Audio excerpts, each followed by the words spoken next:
It started subtly. Buffering videos on YouTube, lag spikes during online games, the usual frustrations of modern living. I chalked it up to the generally unreliable internet service in our suburban neighborhood. I'd reset the router, grumble to myself, and move on. But as weeks turned into months, the problem intensified. It wasn't just occasional hiccups anymore, it was a consistent drain, a shadowy presence leeching off my bandwidth.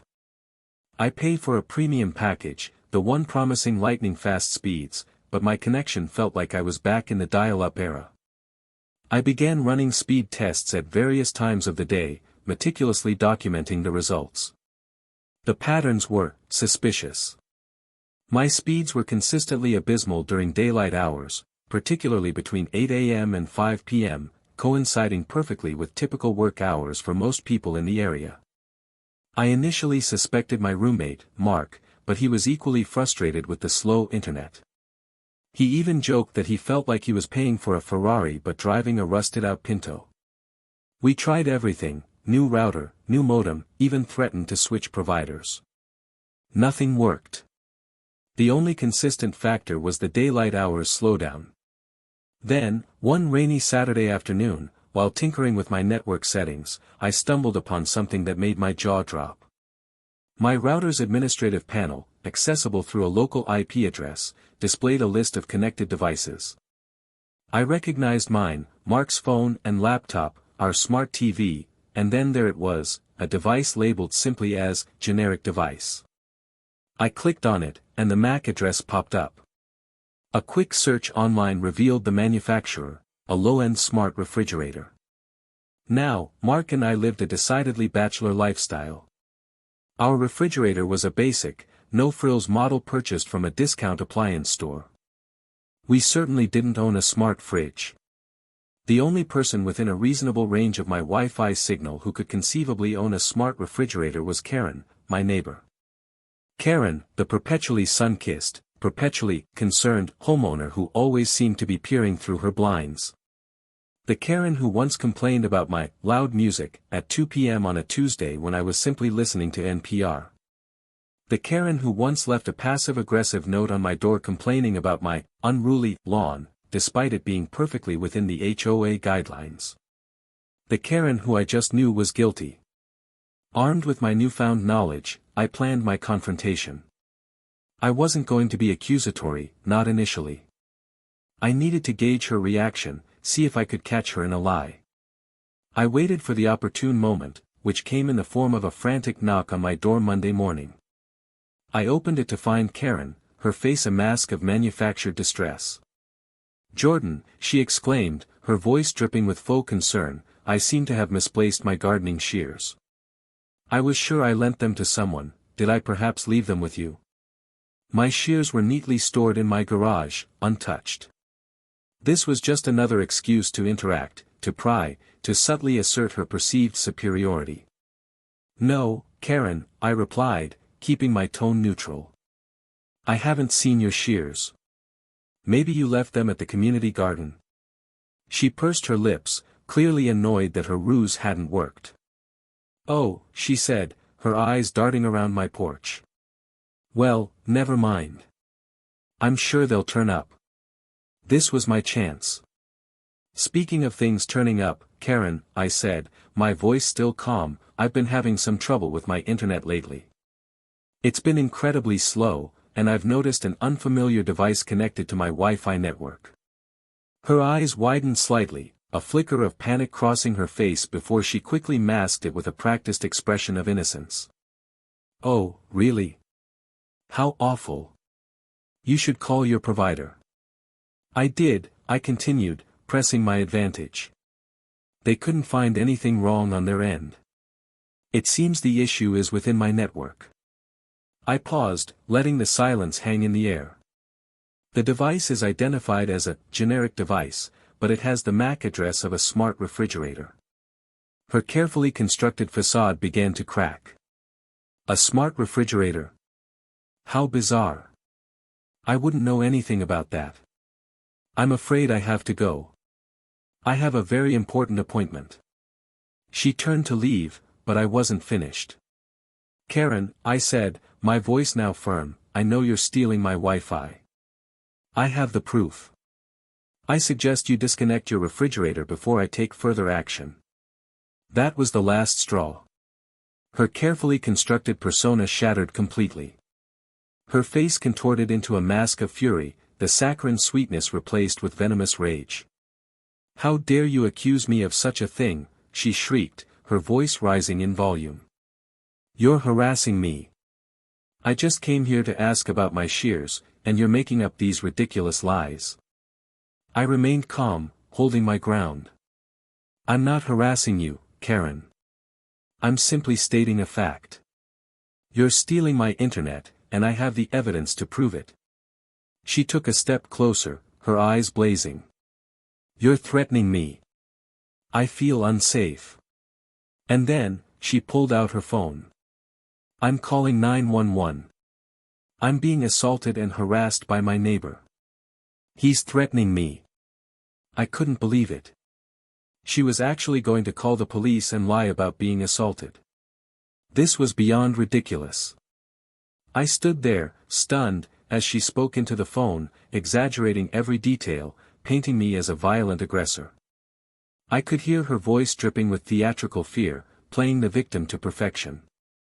When I tried to explain my side of the story as she was on the phone, she yelled out even louder saying I was screaming at her and to please hurry.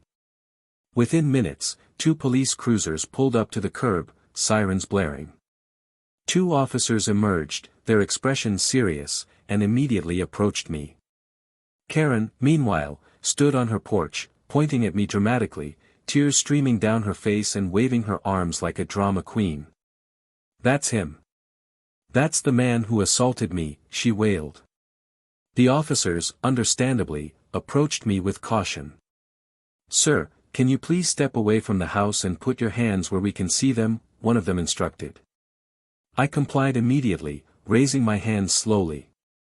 I knew I had to remain calm, but the injustice of the situation was infuriating. I was the victim here, not her. As they approached me they began to explain that they received a call that I was potentially assaulting her. I tried to explain that she's lying and that she was stealing my Wi-Fi, but they told me to hold on as they placed me in handcuffs. The handcuffs felt cold and constricting around my wrists. Humiliation washed over me as my neighbors peeked out from their windows, witnessing my public arrest. The officers, after securing me in the back of one of the cruisers, approached Karen to get her statement. She recounted her fabricated tale of assault and harassment, embellishing every detail to maximize the drama. Meanwhile, I sat seething in the back of the police car, trying to figure out how to prove my innocence. I knew I had to convince the officers that Karen was lying and that I was the one being victimized.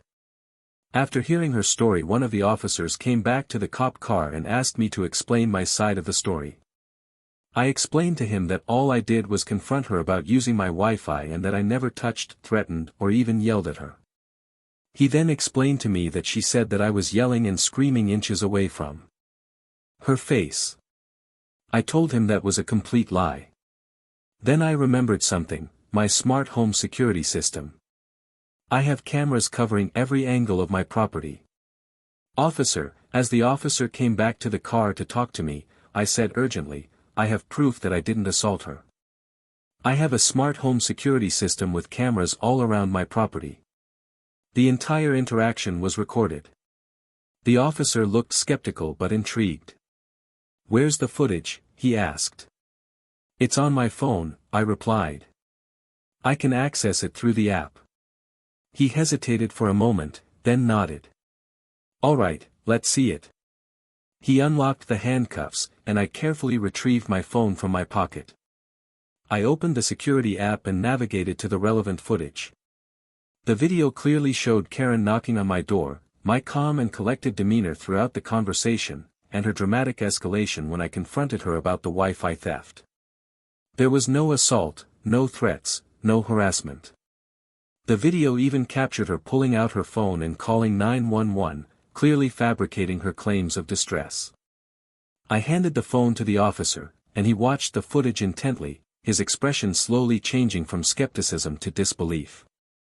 As the officer watched the video, his partner joined him, peering over his shoulder. The two officers exchanged glances, a silent understanding passing between them. They turned off the video and the officer that let me show the video got on his walkie-talkie to let backup units know that they are needed at the scene. It was very clear at that moment that they believed Karen was lying and that they are there to arrest her instead of me. Once he was done speaking on the walkie-talkie, he turned to me. "Sir, I apologize for the misunderstanding," he said, his tone now respectful. "It appears we have been given false information. You are free to go." He then turned to his partner. "Take Ms. Karen into custody for filing a false police report." Karen, who had been observing the situation from her porch, her smug expression slowly dissolving into panic, let out a screech of protest. "What? You can't arrest me. He assaulted me. I have witnesses." The officers ignored her protests and approached her, placing her in handcuffs. As they led her away, she turned to me, her face contorted with rage. "You haven't heard the last of this, Jordan Lyles. I'll make you pay for this," she shrieked. It was at that moment that authorities began arriving at the scene as the officer called for backup. As the officers escorted Karen towards one of the police cruisers, her resistance intensified. She began yelling obscenities, kicking, and flailing her arms.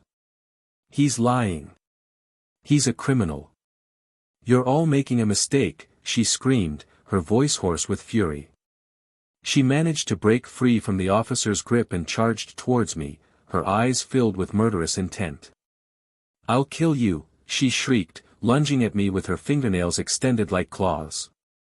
Before I could react, one of the officers deployed his taser, sending Karen crashing to the ground, convulsing.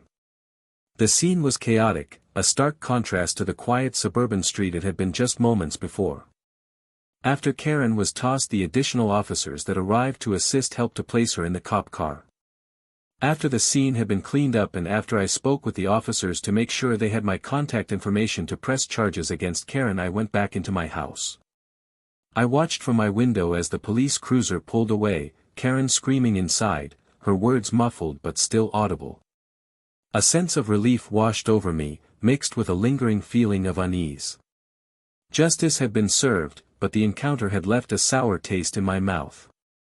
I spent the rest of the day securing my Wi-Fi network with an impenetrable password and investing in an even more robust security system. As I sat on my porch that evening, watching the sunset, I thought about the absurdity of the situation. All of this, over stolen Wi-Fi. It was a reminder that prejudice and entitlement could manifest in the most unexpected and ridiculous ways. I also couldn't help but feel a sense of satisfaction knowing that Karen believed that she could get away with stealing from me for so long because she probably thinks of me as the stereotypical black man. A black man that she probably believes does not have the brains, or the means, to do anything about her stealing Wi-Fi. I knew that there was still work to be done to combat the underlying issues that led to Karen's behavior, but for now, I could take solace in the fact that she was being held accountable for her actions, and that I had stood up for myself against her deceit and hatred.